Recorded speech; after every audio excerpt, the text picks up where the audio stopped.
This is what happened at the United Nations just hours after Israel bombed Doha in Qatar. Now here's the crazy part. That UN session wasn't even called to discuss the Qatar attack. The meeting was about one simple historic question. Should Palestine exist as a sovereign, independent nation alongside Israel? And the result? 142 countries voted yes. That's now being called the New York Declaration. Why is this historic? Because literally one day earlier, Benjamin Netanyahu, Israel's prime minister, stood up and said, "There will be no Palestine. Such a thing will never exist." One day later, the world basically told him, "Sorry, buddy, we disagree." This is not just a slap on the wrist. This is the entire global community saying Israel is out of step with reality. And here's something that surprised many people. India voted in favor of Palestine. Yes, the same India where talking about Gaza on the streets can get you mobbed, attacked, and politicized. Inside the UN, India joined the majority, saying Palestine must exist as a free nation. This matters because it shows that even governments under internal pressure cannot ignore global opinion anymore. Now let's look at the other side, the 12 countries that voted against Palestine. The obvious one, United States and Israel. Also on the list, Argentina and Hungary. No surprises there. But then come the funny ones. Countries like Micronesia, Nauru, Palau, Tonga, Papua New Guinea.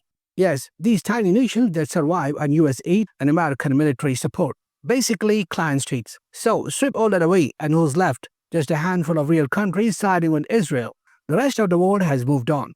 This vote proves what analysts have been saying for years. Israel and America are becoming isolated. Sure, they have allies when it comes to money and military support. But when the world is asked to take a stand on principle, the picture is crystal clear. 142 nations for Palestine, 12 against. At the same time, something else was happening. The streets of Doha, Qatar were packed with people protesting against Israel.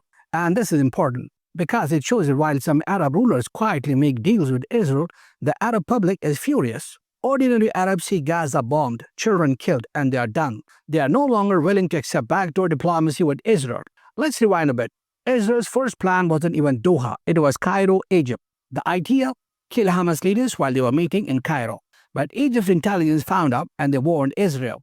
If you attack here, it means war with Egypt. Israel backed off. Then they tried in Doha and failed. Now, Netanyahu isn't just facing international criticism, he's facing anger inside Israel itself. Even Israeli security experts are calling his decisions reckless and stupid.